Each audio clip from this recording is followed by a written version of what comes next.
My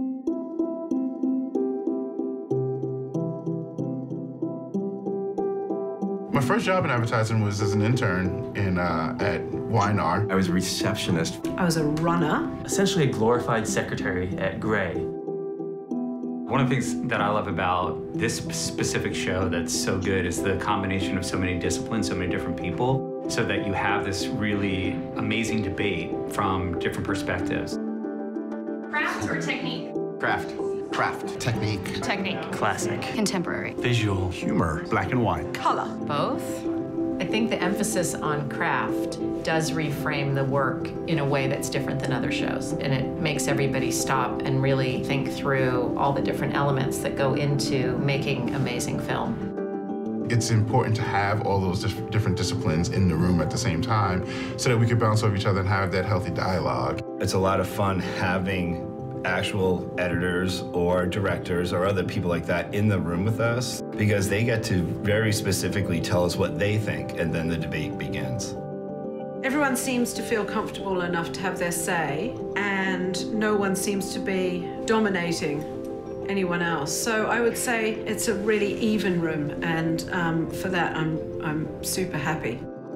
I think we did a really good job this year. I think there's some really important pieces. There's some pieces that I think when you look back in 5 or 10 years, you're really going to kind of go, wow, that really was a time capsule or a snapshot of what was happening, you know, culturally. I felt like it was an added pressure, but a really good one, I think. It's amazing to be a fly on the wall and see these passionate debates about really what makes the best work and what's deserving and what's not. The trends that I'm seeing in the work, I mean, very, very visual. I think the sort of visual storytelling is winning out. You see things that are more timely with what's going on and culturally relevant, things that are really speaking about the world of today. I've always felt that advertising is more artful. It takes a lot of talent and courage and art. And so, yeah, I think it's great. The MoMA is such an august institution. The idea that you're working with a group to curate a collection that is going to live here permanently makes me, and I think the entire room, want to create something that's substantive. A buzzword that drives me crazy is Unoriginal. split the difference. Make it cool. Organic. Synergy drives me insane. Storytelling, data, elephant in the room, there's a bunch of them.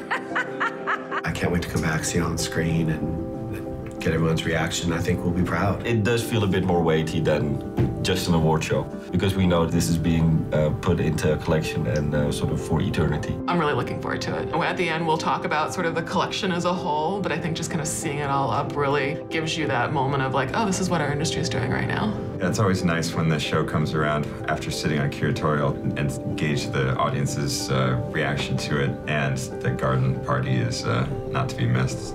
So many amazing people that come together, and even though they're running great agencies, they get something out of the curatorial exchange and the process that they come back for year after year.